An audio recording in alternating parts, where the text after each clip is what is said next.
2011 में फिर आईसिस के हैंडलर्स शीना, फरजाना, नाजीन को इन्वेस्टिगेटिव एजेंसीज ने पकड़ा और इनका एसोसिएशन भी सत्य-सारिणी ट्रस्ट के साथ था, जो कि अगेन पीएफआई के अंडर एक ऑर्गेनाइजेशन। आईसिस का एक और बड़ा हैंडलर था अब्दुल राशिद अब्दुल्ला, जिसकी 2 वाइफ्स थी, एक मुस्लिम वाइफ और एक हिंदू कन्वर्टेड मुस्लिम वाइफ, जिसको भी धोखे से हिप्नोटाइज करके कन्वर्ट किया गया। इन दोनों ने मिलके, यानी अब्दुल ने और उसकी सेकेंड वाइफ ने मिलके केरला में 10 स्कूल्स खोले।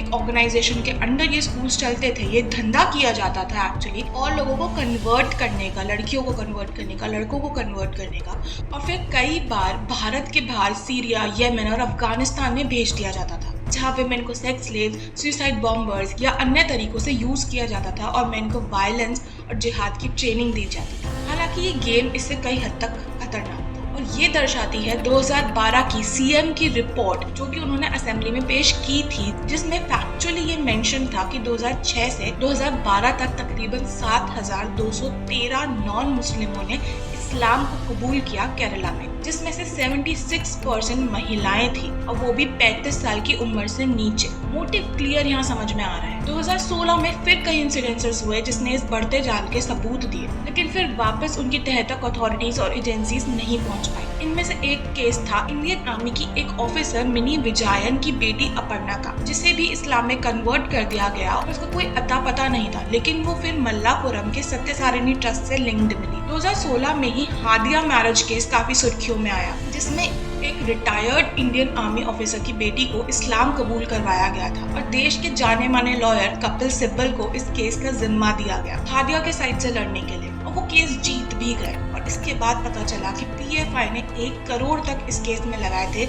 हादिया की हेल्प करी थी। फिर टाइम्स ऑफ इंडिया में एक रिपोर्ट पब्लिश हुई, जो कि काफी हाई अथॉरिटीज तक भी पहुंचाई गई, जिसमें मेंशन था कि 5,793 पीपल, तकरीबन 5,800 लोग कन्वर्ट हुए इस्लाम में from Kerala between years 2011 and 2015। अब एक्शन क्या लिया गया? केरला में एक स्पेशल पुलिस टीम फॉर्म करी गई, और उसी साल अब्दुल राशिद अब्दुल्ला, जिसके बारे में हम पहले बात कर चुके हैं, उसकी पहली वाइफ यास्मीन को जामिया नगर दिल्ली से जो ऑपरेट कर रही थी, उसको एयरपोर्ट पे अरेस्ट कर लिया गया। हालांकि जब तक अब्दुल इंडिया छोड़ के और भी 64 से ज्यादा लोगों के साथ अफगानिस्तान पहुंच चुका था, और यास्मीन भी वहीं जा रही थी। उसके बाद अफगान फोर्सेस ने आईसिस के अड्डों पर अटैक किया, जिसमें अब्दुल और एक और आईसिस का बड़ा हैंडलर मारा गया। इसके बाद 2019 में 10 लड़कियों ने वहां सरेंडर किया। इंडियन एजेंसीज वहां पहुंची, लेकिन इसी नतीजे पे आई कि उन्हें इंडिया अब नहीं लाया जाएगा, और वो लड़कियां अफगानिस्तान के जेलों में ही रहीं, क्योंकि कुछ लड़कियां अभी भी आईसिस की तालीम पे, जिहाद पे चल रही थी, और कुछ घर जाना चाहती थी, लेकिन एज पर law and evidence they were terrorists. उन्होंने टेररिस्ट एक्टिविटीज में पार्टिसिपेट किया था। 2020 में यूएस स्टेट डिपार्टमेंट ने रिपोर्ट निकाली, जिसमें ये मेंशन था कि आईसिस और तालिबान के मेजर वर्कफोर्स कंट्रीब्यूटिंग नेशंस में इंडिया भी शामिल थी। 2021 में वापस सायरो मालाबार चर्च, जो कि काफी बड़ा चर्च है, उसके बिशप ने एक रिपोर्ट बनाई, और पीएमओ यानी पीएम ऑफिस और एनआईए नेशनल इन्वेस्टिगेटिव एजेंसी तक वो रिपोर्ट पहुंचाई गई। उस रिपोर्ट में बेसिकली था कि 21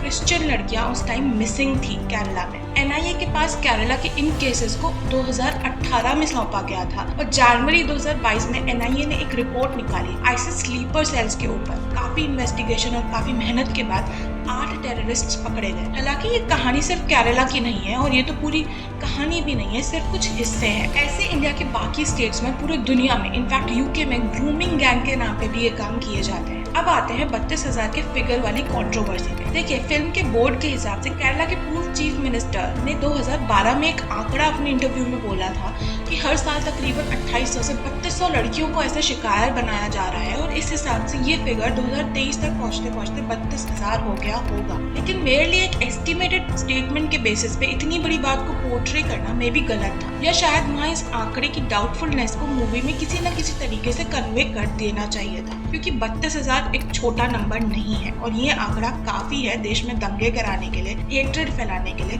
और इस चीज को पॉलिटिकल एजेंडा बनाने के लिए। What do you think about this movie and the topic in general? Comment down below and do share the video with your friends and family.